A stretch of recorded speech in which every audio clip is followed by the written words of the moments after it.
వాయుగుండంగా మారిన లహర్, తీరంలో ఎగిసిపడుతున్న అలలు.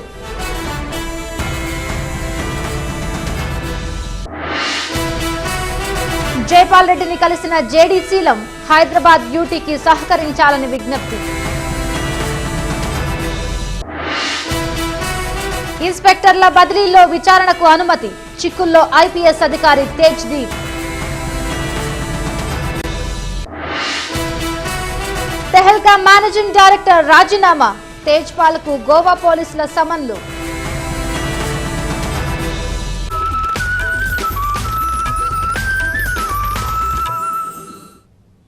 లహర్ తుఫాన్ మరింత బలహీనపడి తీవ్ర వాయుగుండంగా మారింది. ఇది మధ్యాహ్నం మచిలీపట్నం దగ్గర తీరాన్ని తాకనుంది. దీని ప్రభావం, దీని తీవ్రత తగ్గినప్పటికీ తీర ప్రాంతాల్లో భారీ నుంచి అతి భారీ వర్షాలు కురుస్తాయని వాతావరణ శాఖ హెచ్చరికలు జారీ చేసింది. పంటలకు తీవ్ర నష్టం వాటిల్లే ప్రమాదం ఉందని తెలిసింది. గంటకు 15 కిలోమీటర్ల వేగంతో వాయువ్య దిశగా తీరం వైపు తుఫాన్ కదులుతోంది. మచిలీపట్నానికి 120 కిలోమీటర్లు, కాకినాడకు 160 కిలోమీటర్ల దూరంలో తుఫాన్ తిష్టవేసింది. తుఫాన్ తీవ్రత తగ్గినప్పటికీ నష్టం తప్పదని వాతావరణ శాఖ హెచ్చరికలు జారీ చేస్తోంది.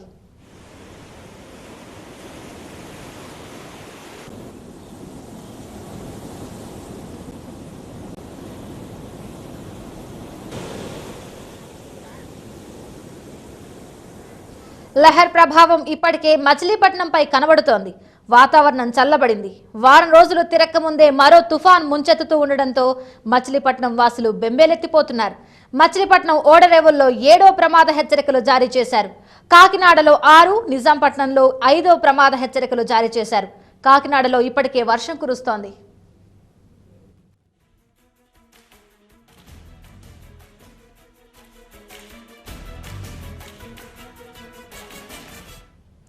ఐపీఎస్ అధికారి తేజ్దీప్ మీనన్ చిక్కుల్లో పడ్డారు.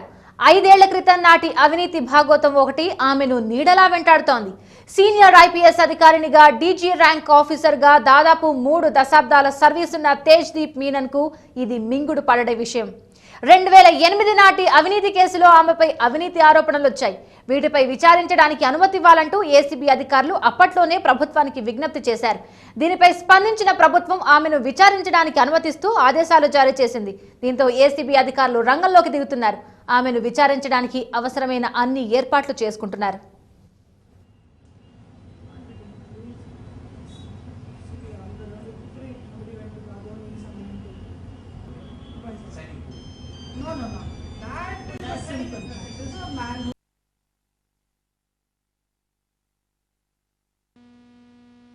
రెండోది ఇన్వెస్టిగేషన్ కోసము స్పెషల్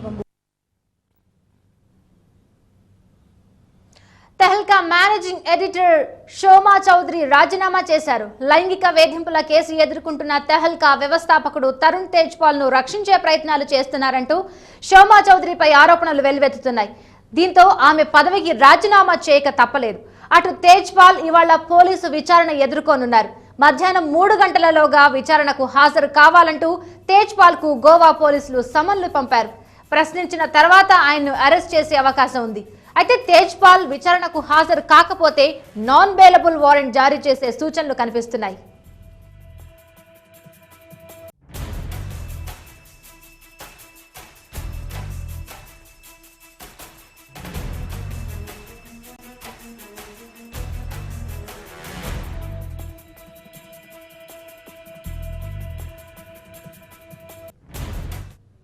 సీమాంధ్ర కేంద్ర మంత్రి జేడీ శీలం ఢిల్లీలో జైపాల్ రెడ్డిని కలిశారు. హైదరాబాద్ ను యూటీ చేయడానికి సహకరించాలని విజ్ఞప్తి చేశారు. రాష్ట్ర విభజనతో 2 ప్రాంతాల ప్రజలు సామరస్యంగా ఉండేందుకు చొరవ తీసుకోవాలని కోరారు.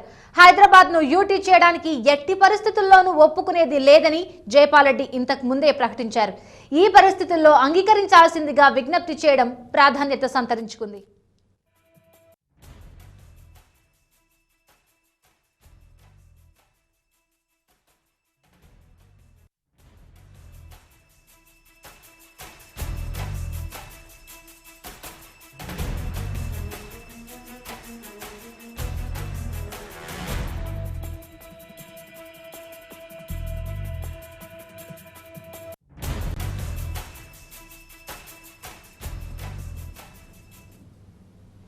విభజన ప్రక్రియపై యాంటోనీ కమిటీ కీలక అంశాలతో నివేదిక ఇచ్చింది. 14 పేజీల యాంటోనీ కమిటీ నివేదికలో జీవోఎంకు కీలక ప్రతిపాదనలు చేసింది.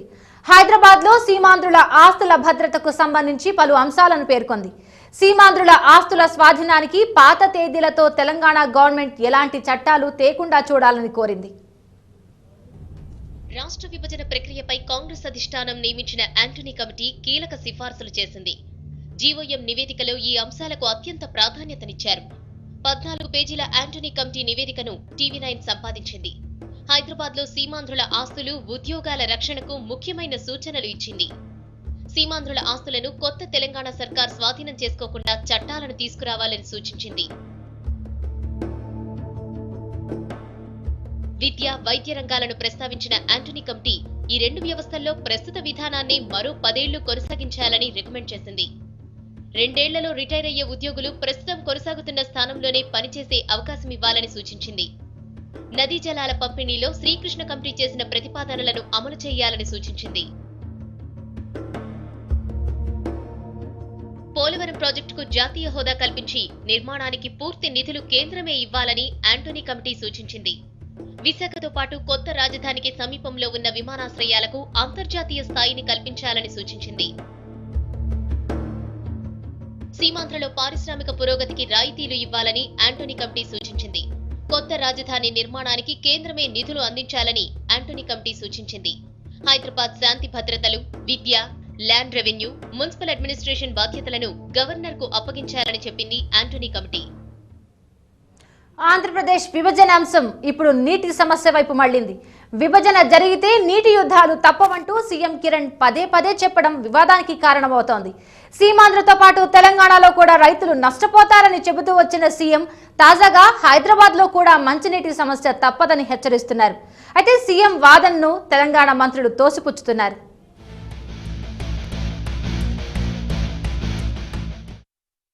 ఆంధ్రప్రదేశ్ విభజన అంశం ఇప్పుడు నీటి సమస్యల చుట్టూ తిరుగుతోంది.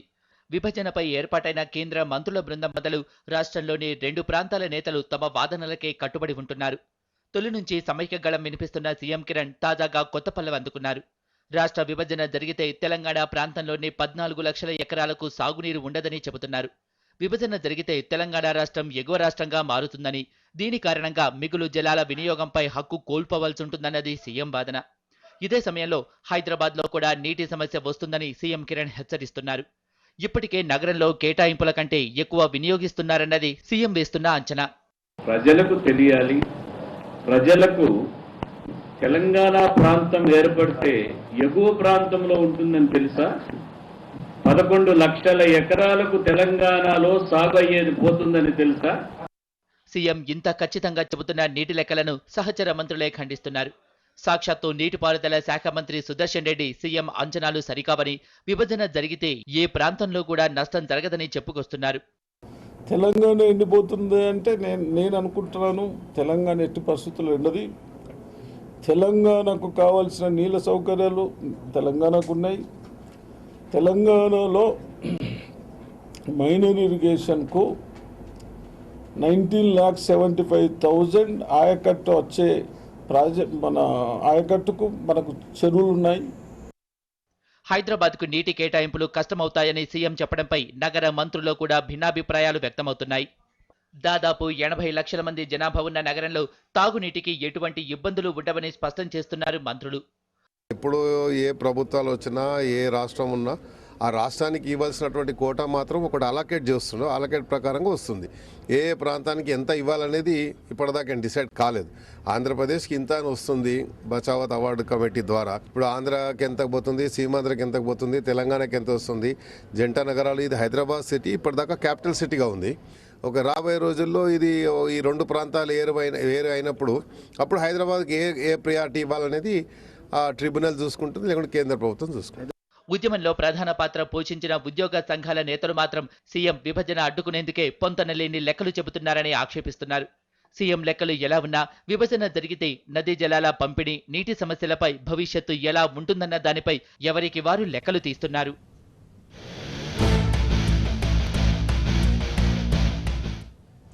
ఆంధ్రప్రదేశ్ విభజన సమస్య ఇంకా ఓ కొలికి రాకముందే తెలంగాణలో అసెంబ్లీ నియోజకవర్గాల సంఖ్యను పెంచాలని టీటీడీపీ నేతలు కోరుతున్నారు. ఓ పక్కన తమ అధ్యక్షుడు సమన్యాయం చేయందే రాష్ట్రాన్ని విభజించరాదంటూ పట్టుబడుతూ ఉంటే టీ తమ్ముళ్లు మాత్రం తమకు అసెంబ్లీ స్థానాలను ఇబ్బడి ముబ్బడిగా పెంచాలని డిమాండ్ చేస్తున్నారు.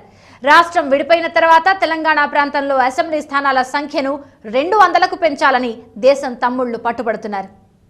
విభజన తరువాత తెలంగాణ ప్రాంతంలో ఉన్న 119 అసెంబ్లీ స్థానాల సంఖ్యను 153కు పెంచాలంటూ కాంగ్రెస్ నేత మర్రి శశిధర్ రెడ్డి ఆధ్వర్యంలో జరుగుతున్న ప్రయత్నాలను తెలంగాణ టీడీపీ నేతలు సమర్థిస్తున్నారు.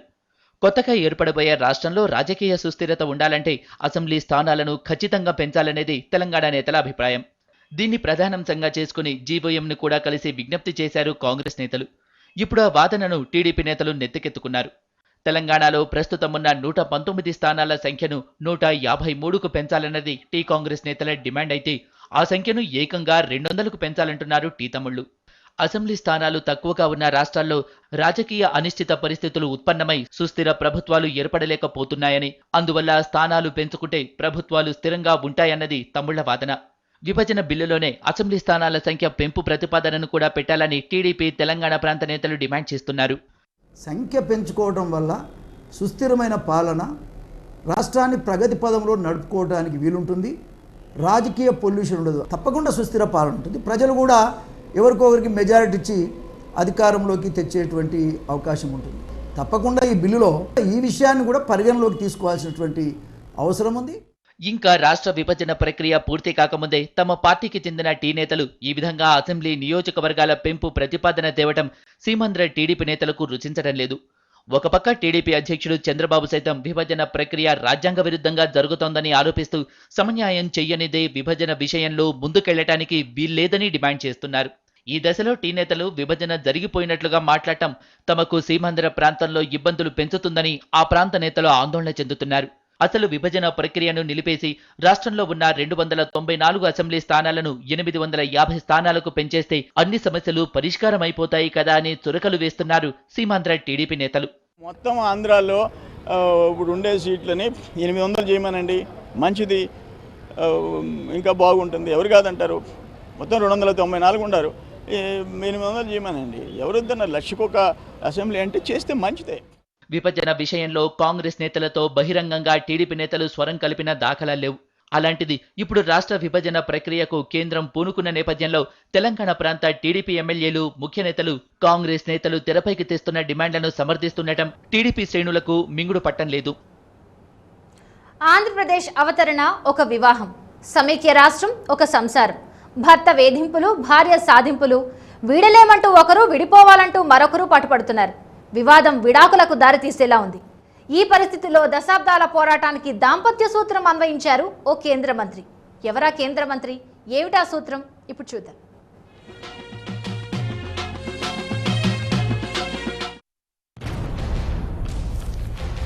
రాష్ట్ర విభజన తాత్కాలికమేనా?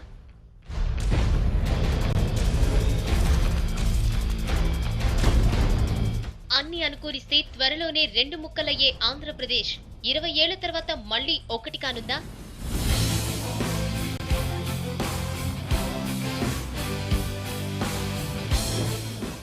రాష్ట్ర విభజన మరోసారి విలీనం కోసమా?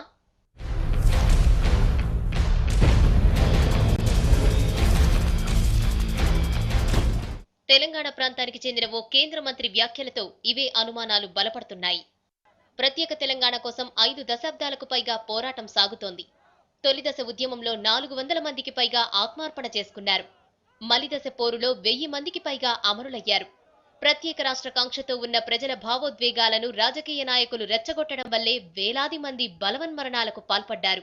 ఇరు ప్రాంతాల ప్రజలను రెచ్చగొట్టి మానసికంగా విడదీసిన నేతలు ప్రత్యేక రాష్ట్రం కల సాకారమవుతున్న వేళ నోటికొచ్చినట్టు మాట్లాడుతున్నారు.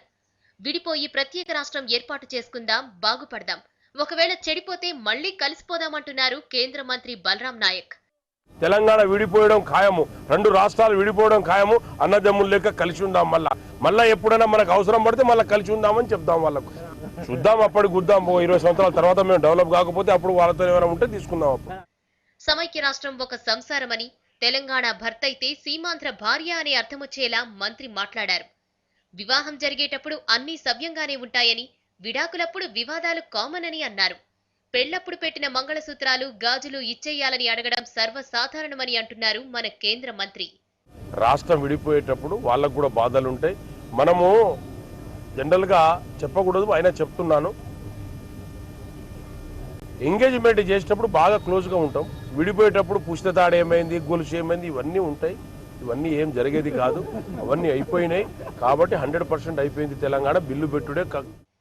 సమైక్య రాష్ట్రాన్ని సంసారంతో బాగానే పోల్చిన మంత్రి అన్నదమ్ముల్లా విడిపోదాం, 20 ఏళ్ల తర్వాత మళ్లీ కలిసిపోదామని అంటున్నారు. మరో 2 దశాబ్దాల తరువాత కలిసిపోయేందుకు విడిపోవడం ఎందుకు అనేది మాత్రం చెప్పలేదు. 6 దశాబ్దాలుగా అలుపెరగకుండా సాగుతున్న ఉద్యమాన్ని రాజకీయ ప్రయోజనాలకు ఉపయోగించుకున్న నేతల మాటలకు అర్థాలేంటో సామాన్యులకు మాత్రం ఎప్పటికీ అర్థం కావు.